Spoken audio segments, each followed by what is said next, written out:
अजा एकादशी व्रत कथा।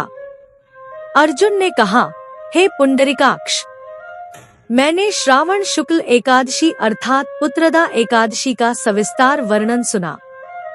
अब आप कृपा करके मुझे भाद्रपद माह के कृष्ण पक्ष की एकादशी के विषय में भी बतलाइए। इस एकादशी का क्या नाम है तथा इसके व्रत का क्या विधान है? इसका व्रत करने से किस फल की प्राप्ति होती है? श्री कृष्ण ने कहा, हे कुंती पुत्र, भाद्रपद माह के कृष्ण पक्ष की एकादशी को अजा एकादशी कहते हैं। इसका व्रत करने से सभी पाप नष्ट हो जाते हैं। इस लोक और परलोक में मदद करने वाली इस एकादशी व्रत के समान संसार में दूसरा कोई व्रत नहीं है।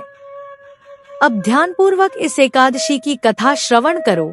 पौराणिक काल में भगवान श्री राम के वंश में अयोध्या नगरी में एक चक्रवर्ती राजा हरिश्चंद्र नाम के एक राजा हुए थे। राजा अपनी सत्यनिष्ठा और ईमानदारी के लिए प्रसिद्ध थे। एक बार देवताओं ने इनकी परीक्षा लेने की योजना बनाई। राजा ने स्वप्न में देखा कि ऋषि विश्वामित्र को उन्होंने अपना राजपाट दान कर दिया है। सुबह विश्वामित्र वास्तव में उनके द्वार पर आकर कहने लगे, तुमने स्वप्न में मुझे अपना राज्य दान कर दिया। राजा ने सत्यनिष्ठ व्रत का पालन करते हुए संपूर्ण राज्य विश्वामित्र को सौंप दिया। दान के लिए दक्षिणा चुकाने हेतु राजा हरिश्चंद्र को पूर्व जन्म के कर्म फल के कारण पत्नी, बेटा एवं खुद को बेचना पड़ा। हरिश्चंद्र को एक डोम ने खरीद लिया जो श्मशान भूमि में लोगों के दाह संस्कारा का काम करवाता था। स्वयं वह एक चांडाल का दास बन गया। उसने उस चांडाल के यहाँ कफन लेने का काम किया, किंतु उसने इस आपत्ति के काम में भी सत्य का साथ नहीं छोड़ा। जब इसी प्रकार उसे कई वर्ष बीत गए तो उसे अपने इस नीच कर्म पर बड़ा दुख हुआ और वह इससे मुक्त होने का उपाय खोजने लगा। वह सदैव इसी चिंता में रहने लगा कि मैं क्या करूं? किस प्रकार इस नीच कर्म से मुक्ति पाऊं? एक बार की बात है, वह इसी चिंता में बैठा था कि गौतम ऋषि उसके पास पहुँचे। हरिश्चंद्र ने उन्हें प्रणाम किया और अपनी दुखभरी कथा सुनाने लगे।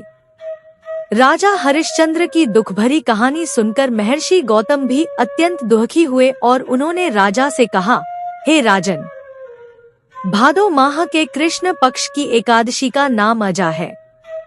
तुम उस एकादशी का विधान पूर्वक व्रत करो तथा रात्रि को जागरण करो। इससे तुम्हारे सभी पाप नष्ट हो जाएंगे। महर्षि गौतम इतना कहकर आलोप हो गए।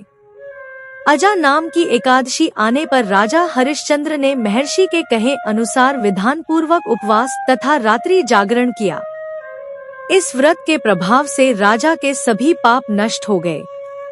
उस समय स्वर्ग में नगाड़े बजने लगे तथा पुष्पों की वर्षा होने लगी। उन्होंने अपने सामने ब्रह्मा, विष्णु, महेश तथा देवेंद्र आदि देवताओं को खड़ा पाया।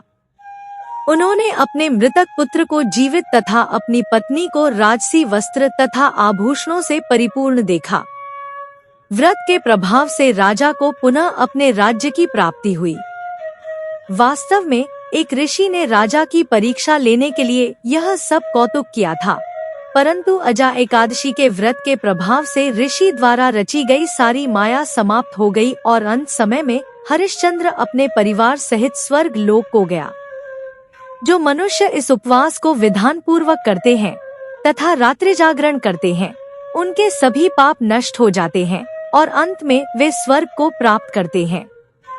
इस एकादशी व्रत की कथा के श्रवण मात्र से ही अश्वमेध यज्ञ के फल की प्राप्ति हो जाती है।